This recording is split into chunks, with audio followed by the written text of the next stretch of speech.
Shalom Bapak Ibu, sahabat Galilea yang diberkati oleh Tuhan Yesus. Siapkan diri untuk kita bersaat teduh sebelum kita beraktivitas di hari ini.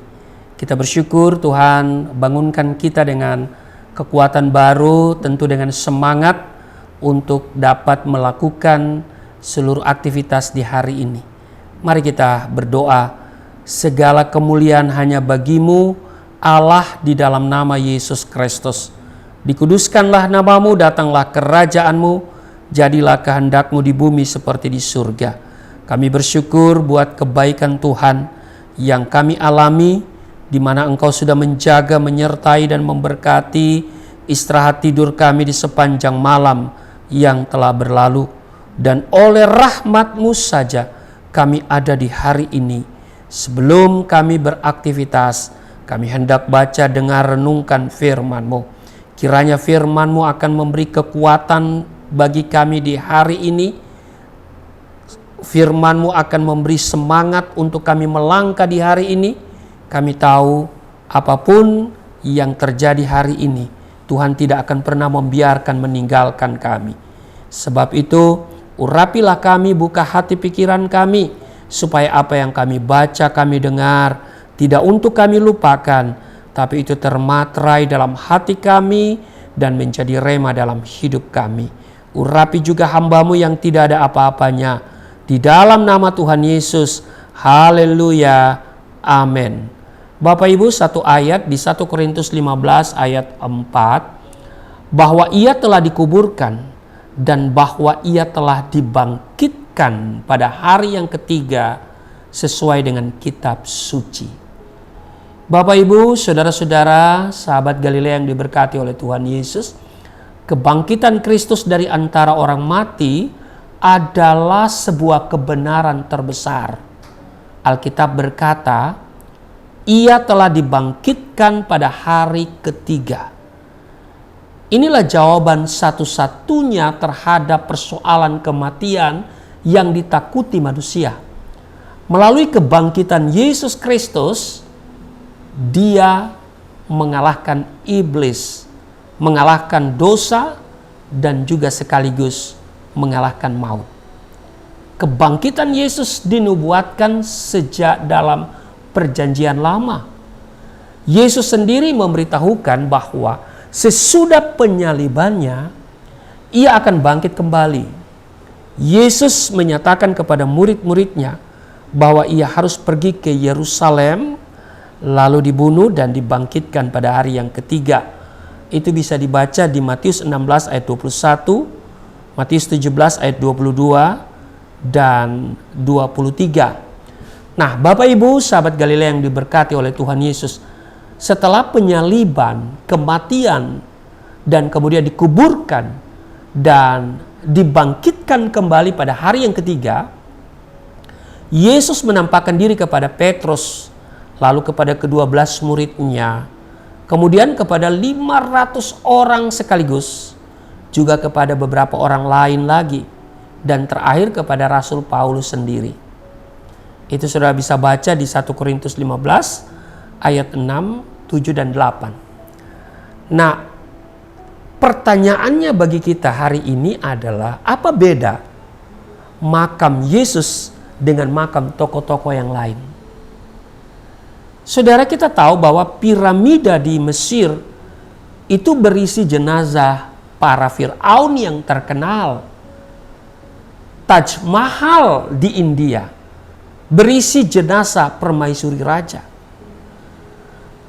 Peti kristal di Moskow, Rusia berisi jenazah Lenin, dan seterusnya dan seterusnya.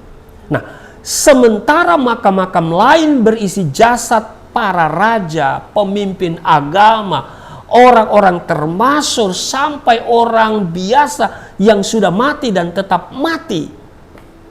Maka kubur atau makam Yesus kosong. Amin? Iya. Malaikat berkata kepada perempuan-perempuan yang pergi ke kubur Yesus pada hari Minggu pagi itu. Dia katakan begini, Matius 28 ayat 6, ia tidak ada di sini sebab ia sudah bangkit. Dengan kebangkitannya, Yesus membuktikan dirinya sebagai juru selamat yang asli. Pengorbanannya di kayu salib di Golgota telah tercapai tujuannya. Harga tebusan yang dibayarnya untuk menyelamatkan saya dan saudara dari dosa telah sah diterima oleh Allah Bapa. Kebangkitan Kristus adalah kemenangan sempurna yang memberikan jaminan pengampunan dari dosa dan kepastian memperoleh hidup kekal kepada setiap orang yang percaya kepadanya. Kalau Yesus terus terbaring mati dalam kubur, ia tidak dapat menjadi juru selamat siapapun. Karena itu saya selalu bilang, saya tidak butuh nabi, saya tidak butuh rasul. Sebab nabi dan rasul hari ini punya gelar yang sama, almarhum. Tetapi Yesus hidup, dia tidak bergelar almarhum. Dia tidak ada di kubur, kuburnya kosong. Iya kan?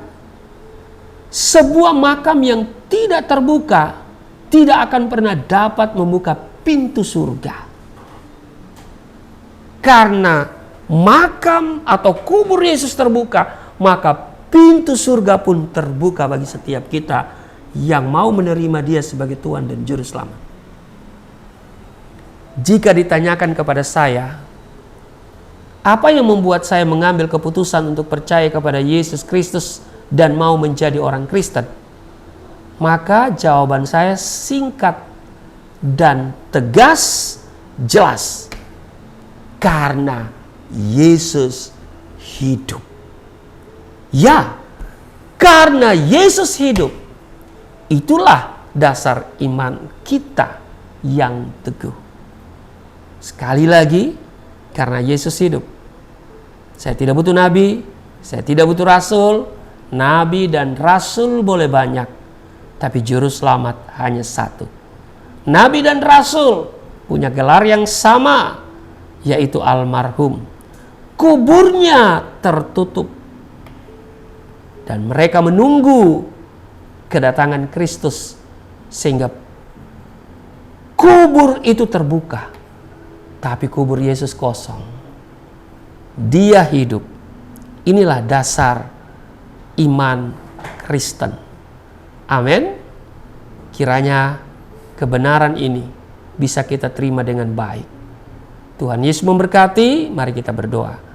Terima kasih, kubur yang kosong membuktikan Engkau hidup dan pintu surga terbuka bagi setiap kami. Terima kasih hari ini, berkati seluruh sahabat Galilea dalam tugas kerja, dalam seluruh aktivitas. Ada perlindungan, ada damai sejahtera, sukacita di dalam nama Tuhan Yesus. Haleluya. Amin.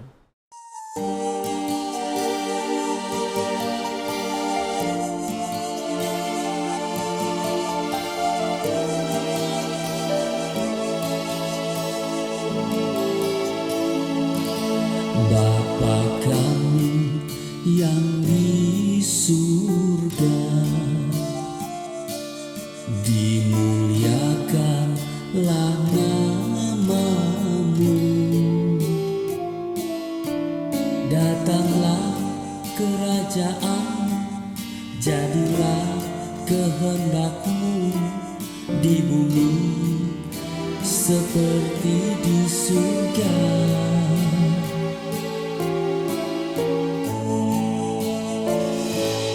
Berikanlah kepada